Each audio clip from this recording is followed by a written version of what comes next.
We're talking about Godzilla, first of all. Okay.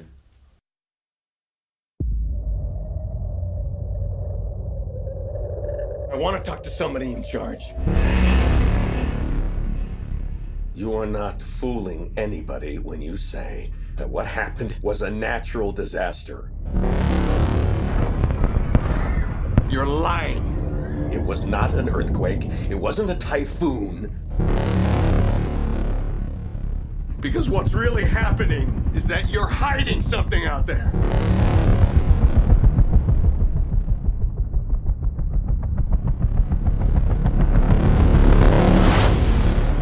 And it is going to send us back to the Stone Age. I'll say it. Right. Really disappointing. How come? Not enough Godzilla. The Mutos were actually quite impressive. Too much of the bad guy kaijus, as it were. Not enough of the Godzilla. When he does come in, really impressive. And then, I know it's a Godzilla movie and the humans aren't really meant to matter, but holy shit, they didn't matter. At all. At all. Bryan Cranston isn't in it enough. He gets the tone of it, the over-the-top tone of it. He really gets it. He's quite an over-the-top actor anyway. You're goddamn right.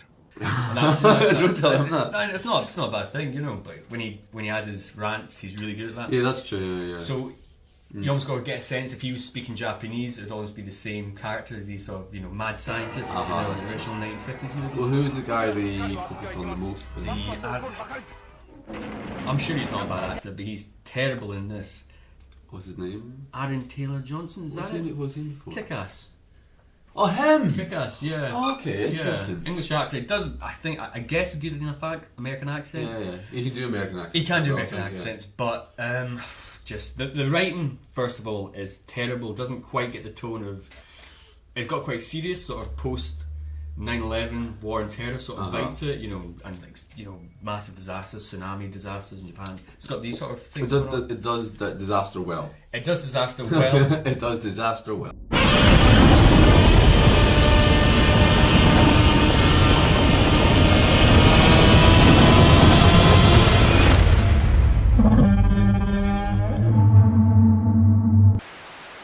Did any film this year surprise you? Like by being particularly good or particularly shit? Well, I would say, I guess to be fair, I wasn't surprised that Godzilla was disappointed. It's kind of mental it was, and it's Godzilla. It's a hard tone to get. Yeah. But in terms of really surprised, my favourite movie of the year so far, I'm talking like got blockbusters and films, just classy indie films, films in general, was the new Captain America movie, Winter Soldier. Right. They join S.H.I.E.L.D. to protect people. Captain. To build a better world, sometimes means tearing the old one down. And that makes enemies.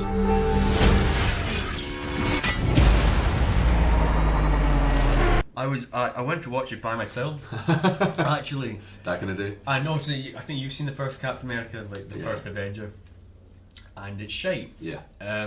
It's got. I know what they're going for, that sort of Spielbergian, Indiana Jones kind of tone. Yeah. But it just loses it halfway through. It really does. But this film, it's very sort of modern, not even sci-fi. Obviously, those things are there, but it's got Robert Redford there. There's a sort of there's a sort of throwback to All the President's Men, sort of 1970s conspiracy vibe, but in our sort of modern surveillance drone society. So it has that great sort of rollicking. It has its big moments, but it's also a really good thriller. It's an action thriller, really good. The tone they get is pretty perfect. It's the Russo brothers, who are known for their indie movies and also for Community, doing the paintball episodes. Yeah, wow. Yeah, so they have, when you watch those, they really have their action beats down. I mean, it's interesting. Marvel have been using a lot of kind of small directors, like small, but they're using interesting names. It's something they've definitely got with DC, where it's just it's Zack Snyder and it's I forget the writer's name, David Goyer. I hate that. And even Nolan's, it's just like, come on, can we move away from the Nolans? I mean, have them there, but let's get away from that. Let's get some Those are Nolan films. Yeah. We I need that. think DC they're scared, but Marvel they really hit this out of the park. I was actually sitting there blown away by these action sequences. When do we start? We just did.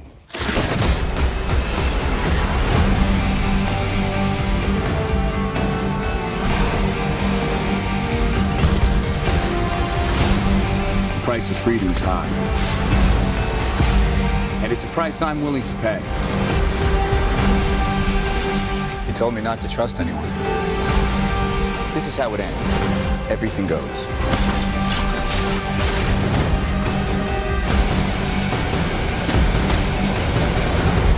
Looks like you're giving the orders now, Captain. Damn right. It does get a bit. It's got the same problem that all the Marvel movies have had, including Avengers. Well, Avengers actually got better in the third act, I would say.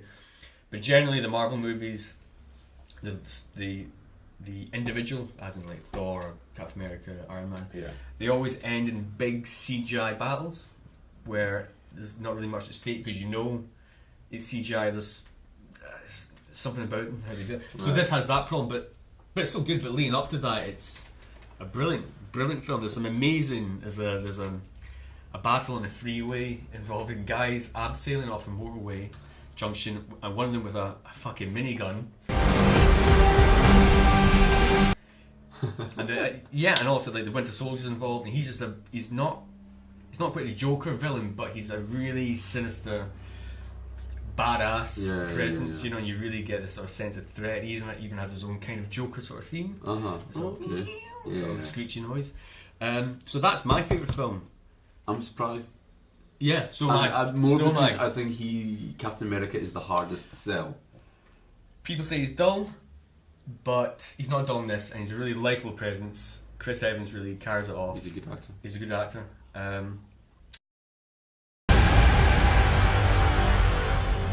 How do we know the good guys from the bad guys? If they're shooting at you, they're bad.